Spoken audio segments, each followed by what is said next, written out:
tidzali wina nkhondo, pemphero ndi pembedzero.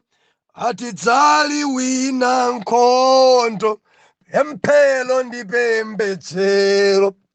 Atidzapambana zonse, pemphero ndi pembedzero. Atidzapambana nkhondo, pemphero ndi pembedzero. Atidzagonjetsa zonse, pemphero ndi pembedzero. Otidzagonjetsa zonse, pemphero ndi watidzagonjetsa zonse, pemphero ndi pembedzero. Tidzali wina nkhondo, pemphero ndi pembedzero. Ndikulandireni okondedwa omvera konse kumene muli. Heneleke Tchale mtumiki wanu, chaka chokolola. Believer, lero pa 13 January 2023, sabutopiki chozizwa. Believer, loleni ndiwerenge lero.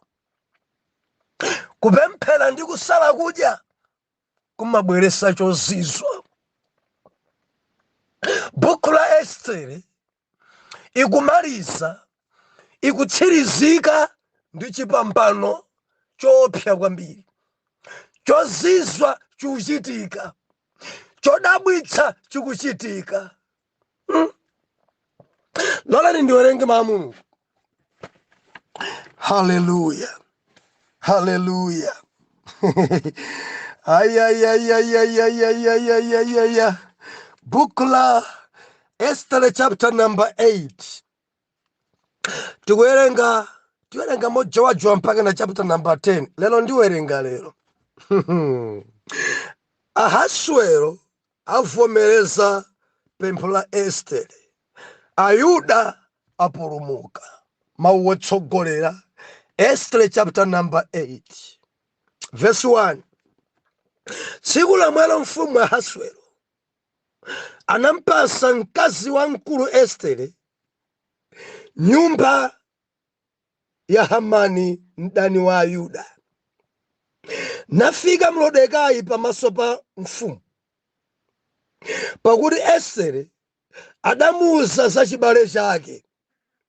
Ndipo mfumu idafula mphete yake, adayilanda kwa Hamani nayipereka kwa Mlodekai. Ndi Estere adayika Mlodekai akhale woyang'anira nyumba ya Hamani. Nanenanso Estere pamaso pa mfumu, nagwa kumapazi ake, nalira misozi, nampembedza kuti achotse choyipacho cha Hamani wa ku Agagi ndi chiwembu adachipangira Ayuda. Ndipo mfumu idaloza Estere ndi ndodo yachifumu ya golide. Nanyamuka Estere nayima pamaso pa mfumu. Ndiwerenge verse number 15.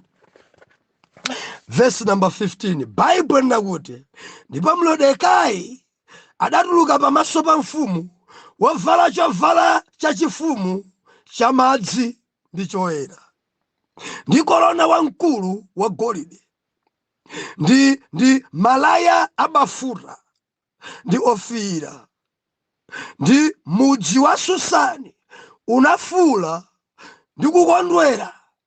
Ayuda anali nako kuunika ndi kukondwera ndi chimwemwe ndi ulemu. Ndi mayiko monse ndi midzi yonse mudafika mawu a mfumu ndi lamulo lace. Ayuda anali nako kukondwera ndi chimwemwe madyerero tsiku lokoma. Ndipo ambiri a mitundu ya anthu a m'dziko anasanduka Ayuda, pakuti kuwapsa kwa Ayuda kudawagwera. Hallelujah. Chapter 9. Pajalero tikuomba mkora pamenepa. Ayuda awapha adani awo. Mwezi wa 12 tsono ndiwo mwezi wa Adala. Lero timati December. Mwezi wa Adala, kalendala wanza tuwa. Tsiku lache la 13 pa 13 December. Mau a mfumu ndi lamulo lache la mfumu kuchitika. Tsikuli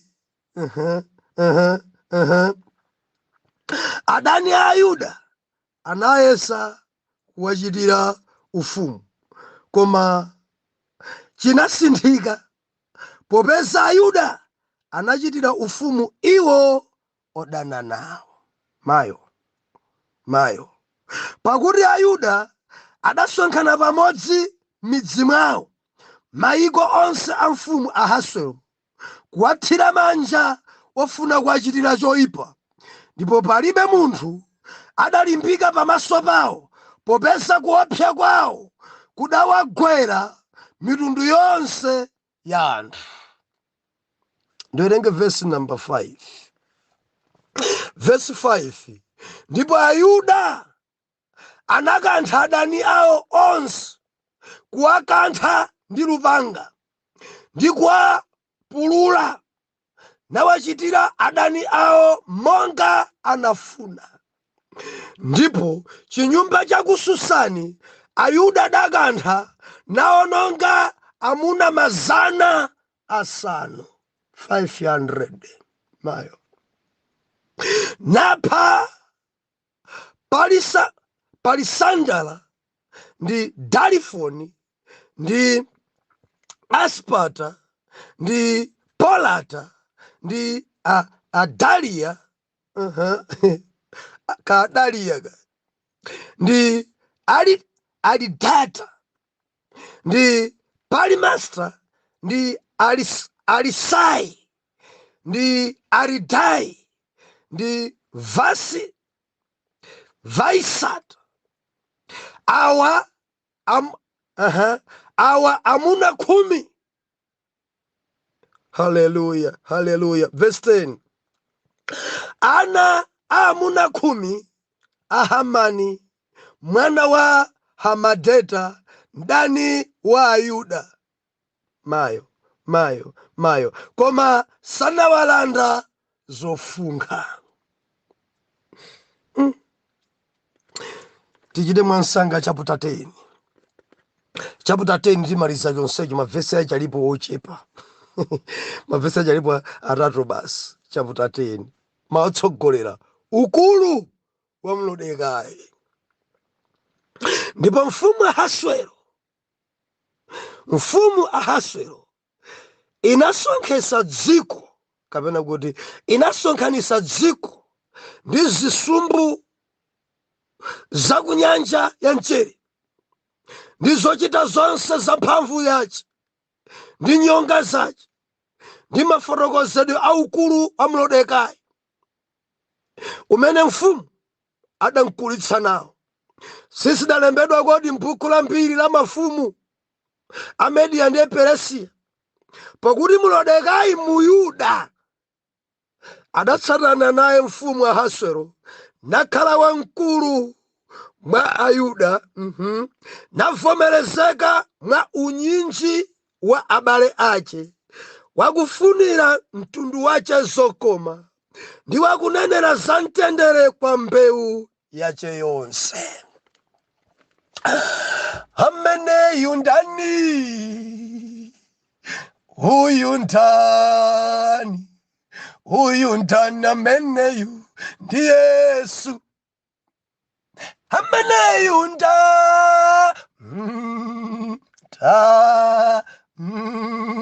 ndani ameneyu ndi Yesu. Believer, kusala kudya ndi kupemphera kumabweretsa dzozizwa. Musayiwale mwana Mulungu kuti Ayuda analipa mpanipani, Ayuda analipa chiwembu, Ayuda date inayikidwa pa 13 mwezi wa Adara wa 12. Ayuda onse aphedwe. Chiwembu ichichi adachipanga Bible ikunena kuti ndi Hamani mwana wa Hamadeta waku Agagi. Mayo chiwembu ichichi adachiyambitsa ndi Hamani kwawo ku Agagi. Nimafuna ndikukumbutseni biliva 1 Samuel chapter number 15. Sauli adakhala pa ufumu. Mulungu adamuwuza kuti pita ukaphe Amaleki onse. Hallelujah. Hallelujah. Manzi wamene kaononge koma adasunga Maleki uyo.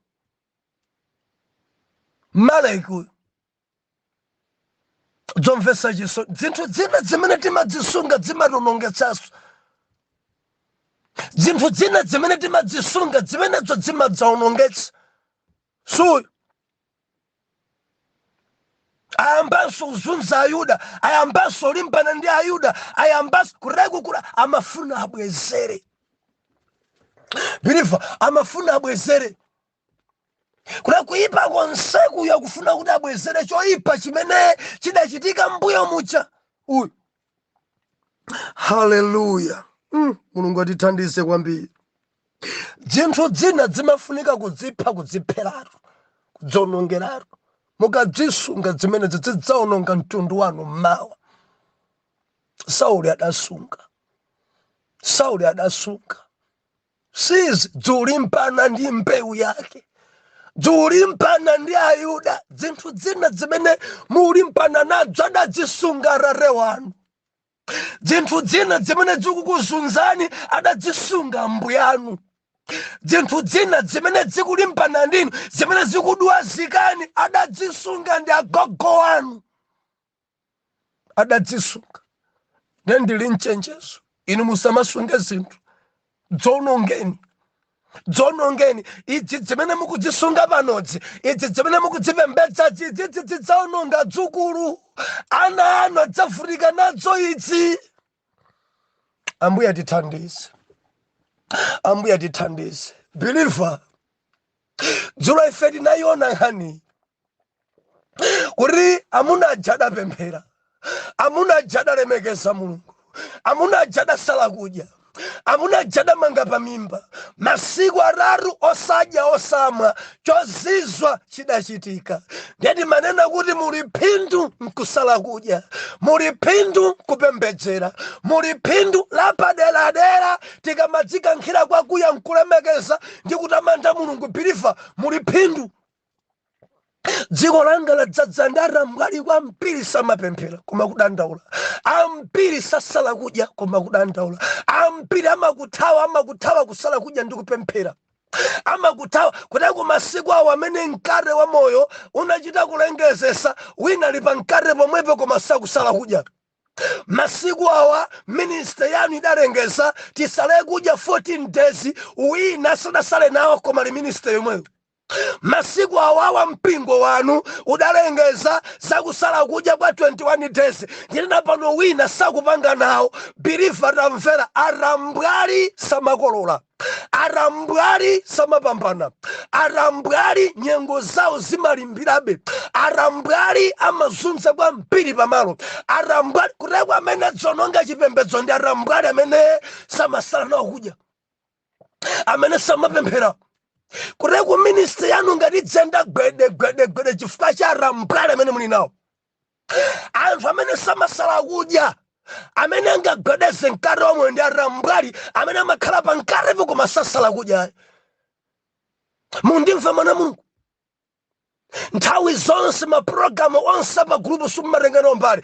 Akati kuli overnight sutenga mbali, akati kuli kusala kudya sutenga mbali. Nthawi zonse lipompa kuti anthu otenda amene amayipangisa group kulowa pansi. Hallelujah. Ndimafuna ndilize kwerere. ana mulungu tenti pemphere tenti sale kudya chaka cha 2023 ndi chaka chofunafuna mulungu chaka chodzikankhira kwakuya kupemphera kuposa chaka chatha kusala kudya kuposa chaka chatha kuwerenga mawu kuposa chaka chatha kusunga chiyero kuposa chaka chatha kuyandikira kwa Yawe kwambiri kuti chikhale chaka cha umboni mukolole ukamakolola mpamene umaperekera maumboni koma ngati sujijilika sukangalika bilife kukolola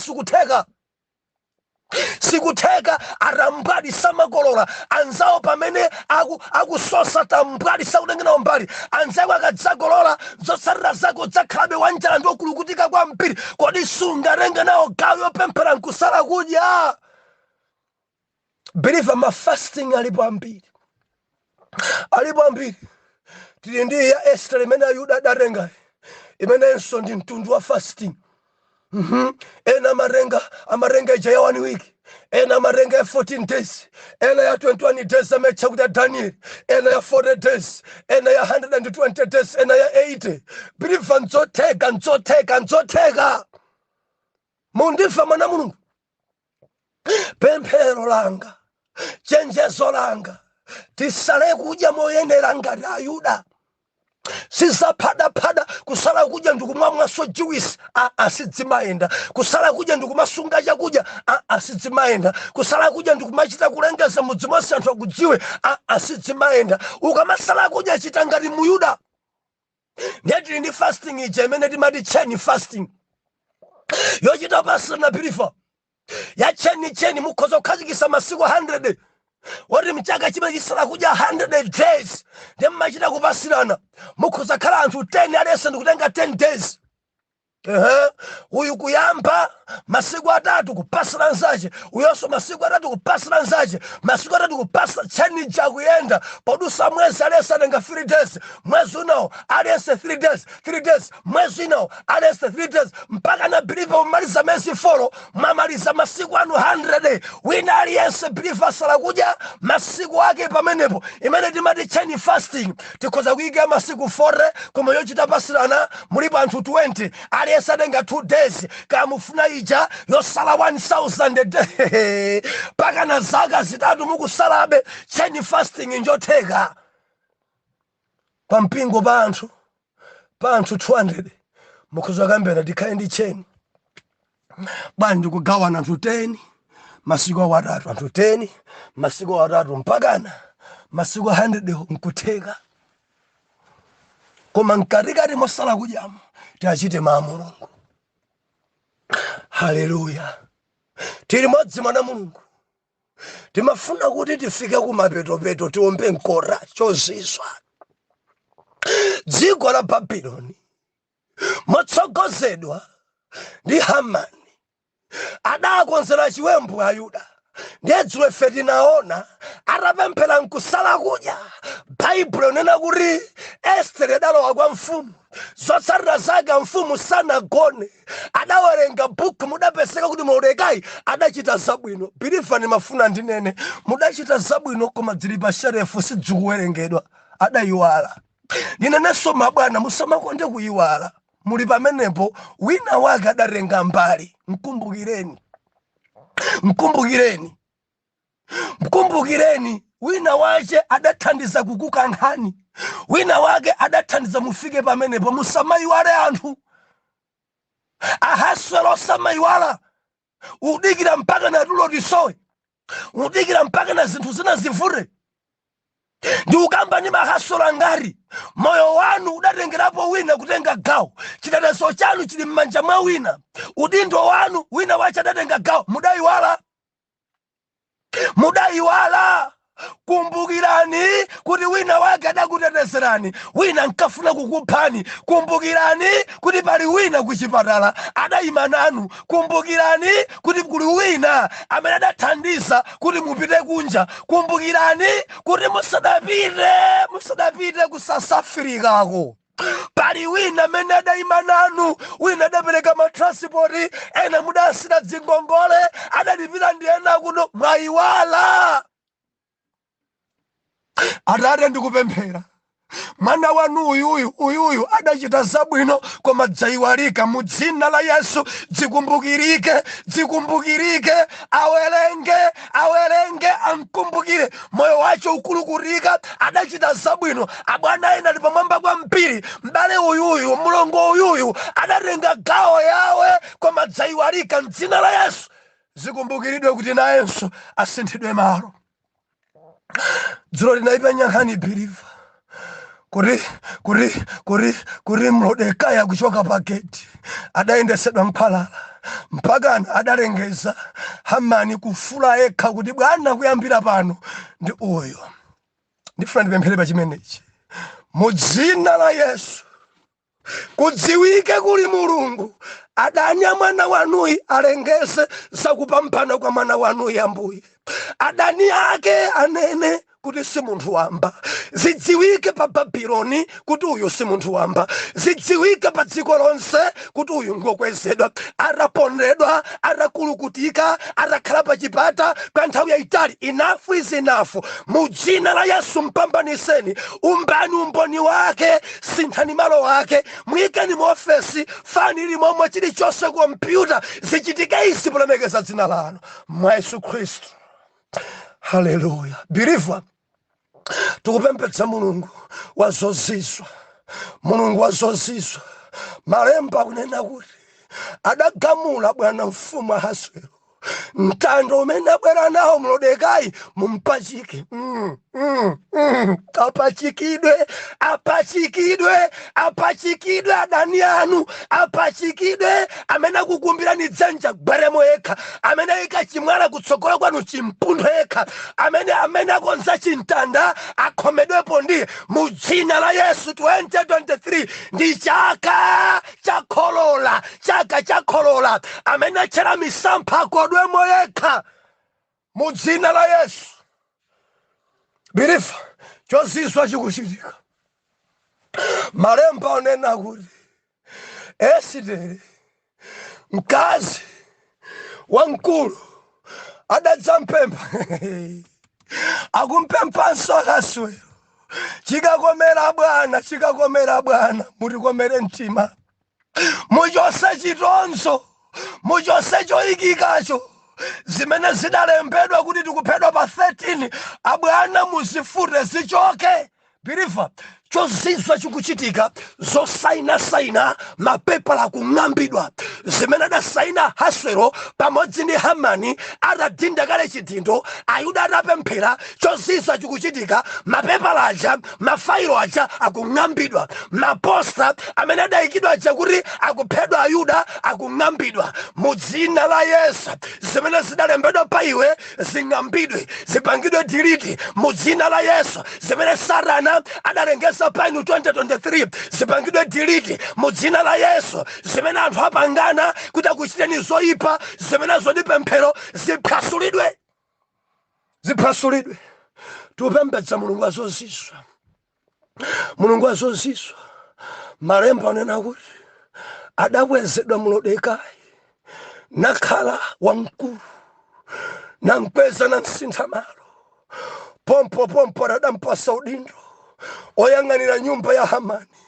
Bible nakuti bwana Ahasuero adavula mphete imene adayilanda pa Hamani namveka Mordekai. Adavekedwa Mordekai mphete ya ulemerero, mphete ya ufumu, mphete ya udindo, mphete ya udirector, ya general manager, mphete ya utsogoleri idavekedwa kwa Mordekai mu Yuda. Malemba nena kuti onse okhala ku Susani adali ndi chimwemwe a Yuda. Dziko lidagwedezeka, gwede Mordekai gwede kupita pa gate Mordekai gwede. Believer, zithunzi zidasintha. Bwana wamkulu Mordekai, Hamani pansi, Hamani ndi malemu akwezedwa nda Mordekai. Believer, musamali mpande ndi Ayuda mukhala malemu akuti bwa Ayuda adawapha adani yawo, adawawononga, adapempha kuti date yomwe imene adalemba Hamani, date yomwe pachitike choopsa kwambiri, tikufuna iwo pachadafuna aphe ife, date ikhale yomwe ife tiyalikite tiyaphe. Mfumu adavomereza, kalata idalembedwanso, zija ndikung'ambidwa ndikunena kuti adani onse a Yuda aphedwe pa 13 mwezi wa 12 wa Adara. Malemba kunena kuti anthu a mitundu amene ali ku Babuloni adasanduka Ayuda. Aliyense adamba kukhala ngati Muyuda, adamba kuvala ngati Muyuda, adamba kulankhula ngati Muyuda. Believers amadzika kuti uyu ndi mchewa, uyu ndi msena, uyu ndi mulomwe. Endi chichewa cha chilomwe chimamveka kuti uyu ndi mulomwe sangabisiki. Chichewa cha chisena chimamveka ngakhala kuoneka ngati mchewa koma ndi msena uyu, ndi msena uyu. Amanena bwa muli bwanji wacha amamveka. Angokhala muna kutoni pang'ono kangubwera kuno chakunsanje kuno basi ambe ndali kumeneku ndaenda bwino kwambiri, ndaendako bwino kwambiri. Haleluya, haleluya. Ati mwana ndaenda kumeneku anali kupanja kuchegula hala chichewa chake chochita kubera. Amandina mizira ineyo, amandina mizira kuti ni majera nyumba, koma ine mbajera nyumba bi. Chochita kubera, adasanduka Mababuloni ena Ayuda, adadziphatikiza language yawo yochita kubera, yokhala ngati Ayuda koma si Ayuda, mavado yawo wachita kudabira, wokhala ngati Ayuda, akuopa kuphedwa day imene adakhazikisa pa 13. Mwana mulungu lemekeza mulungu, sala kudya kuti amene sali Ayudawa akhale Ayuda. Ena mavalidwewa achita kuoneka ndithu Mababuloni, Muyuda mavala modzilemekeza. Ndimati ndikulimbikitsa biliva, sunga chiyero, sala kudya ndikupemphera kuti awa akuonesa nchafuwa asaonese dzukuma ndikhudza kwa mpiri eri praising team. Timatrauza timene avala dinda kutsogolo. Muyuda mavala choncho, Muyuda mavala choncho, ndikudziwa papweteke kwa mpiri mpakana kwa sausanzana. Amavala choncho tinda kutsogolo. Nyimbo mwene mukuimba yokhudza kwa mpiri yoneka ngati ya mtsotso, koma mavalidwe anu achikunja, mavalidwe achibabuloni. Waye mukupanga choncho bwa? Ndimati ndinene sala kudya Muyuda kuti Babuloni asintha mavalidwe, sala kudya Muyuda Babuloni ayope setini, sala kudya Muyuda ampiri ku Babuloni adadziphatika kwa Ayuda. Nanena kuti ndine Muyuda sine Mbabuloni, ndine Muyuda sine Mbabuloni. Ndiye kuti adadzumiriza kuvala ngati Muyuda, amapemphera katatu ngati Muyuda, amavala modzilemekeza ngati Muyuda, amalankhula ngati Muyuda, amachita ngati Muyuda. Why? Kupemphera ndi kusala kudya chonsiswa chidachitika, anthu a mtundu wina adadziphatika kwa Ayuda. Mudzi mwanu mukachita bwino inuyo, anthu adzadziphatika kwa Ayuda, adzadziphatika kwa Ayuda. Bible nakuti Mulodekayi adatuluka atavala chovala cha madzimadzi, chovala cha ulemerero, suti ya ulemerero, nsapato ya ulemerero, atasiya zapagedi. Biliva sindikunyozayi, wamuofesi ndi apagedi amavala mosiyana, endi apagedi ali ndi ma uniform awo achigadigadi okhala ndi nyota zawo manambala. Koma za muofesi nzosiyana na kuti adavala chovala cha madzimadzi cha ulemerero. Anthu onse nkumampasa ulemu, abwana muli bwanji, abwana muli bwanji. Chozizwa chidachikafa cha pemphero ndi kusala kudya. Chapter number 10 akunena kuti kukula kwa Mulodekayi akuti Ahasuero adasonkhanisa madoda ochokera ku nyanja ya Mchere, madoda anzeru zonse nkuwafotokozera kuti Mulodekayi ali pambuyo panga, ndi vice president. Kuyambira tsopano mulendo uyu Muyuda ngwapamwamba, mulendo uyu Muyuda si munthu wamba. Ndimafuna ndipempherere chimenechi. Mulungu akukweze 2023 talandira chimene chimdzina la Yesu. Mudzina la Yesu mwana wanuyu akwezedwe, no matter kali kunja kali mdziko lawo akwezedwe. Anthu adabwe paitanidwe anthu akunyanja ya mchere, mabwana onse abwere palengezedwe kukwezedwa. Wina ndi uyo kufuna mwana chaka chino abale mudzina la Yesu. Uyo amene akufuna banja chaka chino akwatidwe mudzina la Yesu. Uyo amene akudwala chaka chino achire mudzina la Yesu. Uyo amene akuponderezedwa mchaka chakolole talandira mdzina la Yesu. Hallelujah. Enough is enough. Chozizwa chidachitika tasala kudya, chozizwa chidachitika pana Jehova, chozizwa chimachitika kwa mapirifa, chozizwa chidachitika kwa Ayuda, chozizwa aramempera kusala kudya. Ndi chaka chokolola, ndi chaka chokolola. Birifa pankate wa moyo tatsegulira kusala kudya. Mwina ena ana kuti tikutsekera lero, sitikutsekera. Koma tatsegulira mu chaka cha 2023 kuti tisale kudya kwa mbiri kuposa chaka chatha, tipembedzere kwa mbiri kuposa chaka chatha, ma overnight ambiri kuposa chaka chatha, kunkonda Mbuye kwa mbiri kuposa chaka chatha, kufuna nkhope yawe kuposa chaka chatha. Ndimati ndinene ku ministry tatsegulira, ndimati ndinene ku mpingo tatsegulira, ndimati ndinene pa group pano tatsegulira kusala kudya kwa mbiri, kupembedzera kwa mbiri. Tambwali samakolola, tambwali samakolola. Ambuye atithandize kwambiri, Ambuye atithandize kwambiri. Tachitora mgali kwambiri mbuyo. Chaka chino chikhale chaka chathu, chikhale chaka chathu.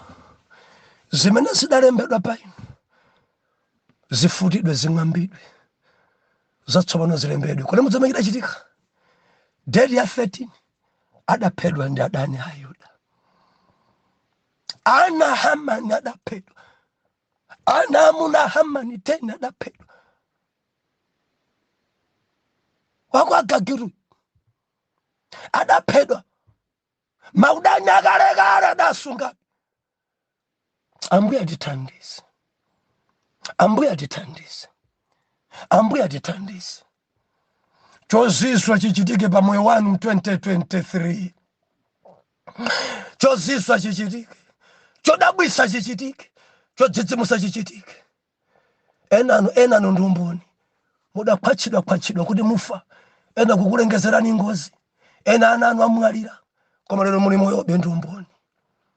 Kumwamba kulandira ulemu. Tisiyane pamenepa mpaka na Mande, pamene tidzangomba nkora kuti timakambe na chani. Ende lachiwiri tidzakhati kubwera ku buku lija la Danieli. Maminitsi achuluka mutikhululukira, tipemphere. Atate ndikupemphera, mwana wanuyu ndi Muyuda uyu asala kudya apemphera, chatsopano chodabwitsa chichitike pa moyo wake, chozizwa chichitike. Ambuye dzimaposta zake zing'ambidwe, akumbukiridwe. Msinthireni malo chaka chino, msinthireni malo chaka chino. Avale zovala za madzimadzi chaka chino, zovala zoyera zonyezimira chaka chino. Anthu adabwe naye chaka chino. Mwa Yesu Kristu aliyense ankhe kuti amen and amen.